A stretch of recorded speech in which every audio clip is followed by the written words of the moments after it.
Agolini Press Club Bim Army Bharat Ekota Mishonni Kaisa Kokthum Panda Luaji Jakha Aroman Jakha President Sunil Kumar Das Secretary Raju Pal ADCD President Babul Chandra Jomatia Akosongro আচ্ছা, প্রথম আমি আমার যে সাংবাদিক বন্ধুরা আছেন এখানে উপস্থিত হয়েছেন, আমাদের ভীম আর্মি ভারত একতা মিশন এবং ত্রিপুরা রাজ্য ইউনিটের সাংবাদিক সম্মেলন করার জন্য সকলকে জানায় আমার ভীম আর্মি তরফ থেকে শুভেচ্ছা অভিনন্দন। আমার মঞ্চে যারা উপস্থিত আছেন সম্মানীয় ত্রিপুরা ডিস্ট্রিক্ট এডিসি প্রেসিডেন্ট বাদল জমাতিয়া মহাশয়, উপস্থিত আছেন ধলাই জেলার প্রেসিডেন্ট ধলাই জেলার ডিস্ট্রিক্ট প্রেসিডেন্ট চন্দন কুমার মহাশয়, আমার সাথে উপস্থিত আছেন আমার সহকারী প্রেসিডেন্ট সামিদ মিয়া সাহেব এবং সঙ্গে আছেন রাজ্য কমিটির সেক্রেটারি রাজু পাল মহাশয়। তো আজকে আমাদের যে এই সম্মেলন ডাকার উদ্দেশ্য হলো, আপনারা প্রত্যেকে জানেন আমরা এই ভারতবর্ষে আমরা এসটি এসসি ওবিসি মাইনরিটির লোক পিছিয়ে পড়া যারা জাতি এবং আমরা যারা মূল নিবাসী, আমরা বিগত 4 থেকে 5,000 বছর যাবৎ আমাদের দেশটা আমাদের দেশে আমরা কিছু বিদেশি ব্রাহ্মণবাদী বিচারধারা আমরা বারবার আক্রান্ত, লাঞ্ছিত, বঞ্চিত, আমরা চুপ, এত অত্যাচারের পরও চুপ। আমাদের নারী থেকে আরম্ভ করে পুরুষ কেউ কোনোদিন রেহাই পায় না তাদের এই অত্যাচার থেকে, বড় বড় অত্যাচার। তো তারপরে দেশ স্বাধীন হইলো, আমরা 4,000 বছর যাবৎ আমরা বিভিন্নভাবে জানেন আমরা যেভাবে আক্রান্ত হয়েছি, বললাম নারীরাও আক্রান্ত হয়েছিল, দেশ স্বাধীন হয়েছে। তো আমরা ভাবছিলাম যে দেশটা স্বাধীন হয়েছে, হয়তো আমাদের সমস্ত অধিকার আমরা ভাইচারা সমস্ত ভারতবাসীকে নিয়ে ST SC OBC minority general বা যারা মনোবাদী ব্রাহ্মণবাদী জেনারেল কাজ প্রত্যেককে নিয়ে আমরা ভারতবর্ষকে সুন্দরভাবে আমরা একটা স্বাভাবিকভাবে চলবে, রাষ্ট্র সামনের দিকে যাবে। কিন্তু দেখা গেল কি, দেশ স্বাধীন হওয়ার পরে আমরা যে মৌলিক অধিকার অত্যাচারের কারণে দেশটা থেকে অত্যাচার হয় তখন প্রচন্ডভাবে অত্যাচার তা আমাদের জন্য দেশ স্বাধীন হওয়ার পরে ডক্টর বাবা সাহেব আম্বেদকর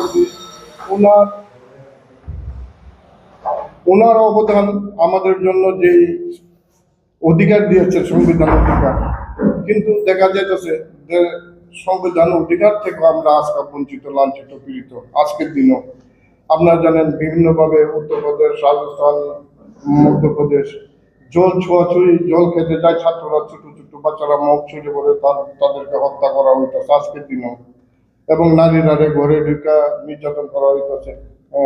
এই যে একটা পরিস্থিতি আমরা দেখলাম যে এই পরিস্থিতিটা সারা ভারতবর্ষে ছড়াই দিতেছে এরা।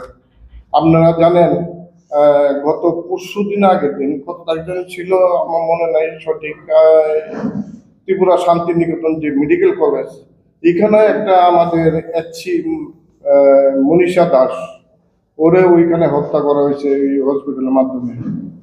তা আমরা যথারীতি ওইখানে গেছি, আমরা প্রতিবাদ জানাইছি ত্রিপুরা সরকার যাতে ব্যবস্থা নেয়, তার জন্য আমরা তীব্র প্রতিবাদ জানাইছি এবং আমরা সবসময় এই প্রতিবাদ জানাবো। এইটাই হলো আমাদের মূল উদ্দেশ্য। যেখানে যে কোনো মানুষ জাতি ধর্ম নির্বিশেষে, আপনারা জানেন মাইনরিটির উপরে বারবার আক্রমণ, এসসিদের উপরে আক্রমণ, ওবিসিদের উপরে আক্রমণ, প্রচ্ছাপ করে মেয়ে লোকের প্রচ্ছাপ করে ওবিসি সমাজের উপরে, শিডিউল কাস্টের সমাজের উপরে যে প্রচ্ছাপগুলি ছড়িয়ে দেওয়া আজকের দিনও, তার জন্য যে আপনাদের ভূমিকা, আপনার সাংবাদিক ভাইরা বন্ধুরা যারা আছেন, এগুলি আপনাদের মাধ্যমে আমরা সারা ত্রিপুরা রাজ্যে ঘুরে ঘুরে পৌঁছে দেওয়া হইলো আমাদের মেন উদ্দেশ্য।